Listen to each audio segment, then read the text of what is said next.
করে দিতে পারো। জীবনে তো কম মানুষের ধ্বংস করো নাই, যদি করতে পারো তুমি যা চাও তোমার তাই দিয়ে দেব। কি লাগবে বলো, যা চাইবা তাই দেব। জাদুঘর কয় আগে কাজটা করি, মনের মতো আদায় করে নেব। আবার নবীর সামনে যায়, তিলাওয়াত করে জাদুঘর ওখানে যায়। লম্বা কথা, নবীর আদর্শ দেখা কোরআন শুই না ভালো লাগছে, এটা তো নিজে বানাইয়া পড়ার মতো কালাম না, আমার এই বয়সে বহু ধর্মের বার্তা বাহক আমি পেলাম। ও আবু জাহাল, তোমার ভাতিজা যেটা পড়ে এটা নিজে থেকে বানাইয়া না, তোমার ভাতিজার পিছনে একজন অবশ্যই আছে, আমরাও জানি একজন আছে, তিনি হলেন কে? এবার আবু জাহাল দেখে ভাবসাব ভালো না, কয় যাও যাও বিদায় হয়ে যাও।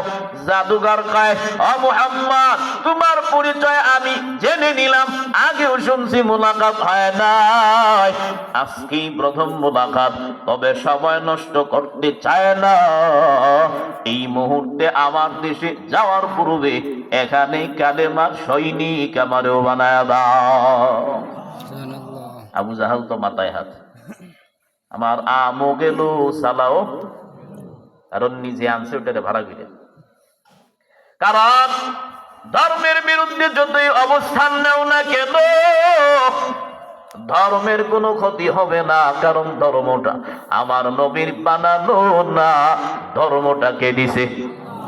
পৃথিবীতে এত ধর্ম, কোন ধর্ম আল্লাহর মনোনীত না, একমাত্র একটাই ধর্ম আল্লাহর মনোনীত, ইন্নাদ-দীনা ইনদাল্লাহিল ইসলাম, আল্লাহর মনোনীত ধর্ম একটা, তার নাম কি? চিল্লায়া কও ইসলাম।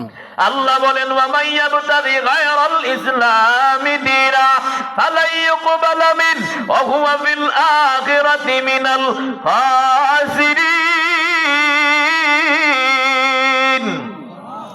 আল্লাহ বলেন, ইসলাম ধর্ম বাদ দিয়া অন্য ধর্ম নিয়ে যারা মাথামাতি করবে, অন্য ধর্ম মানবে, এরা দুনিয়াতেও ক্ষতিগ্রস্ত, পরকালেও তারা জাহান্নামী।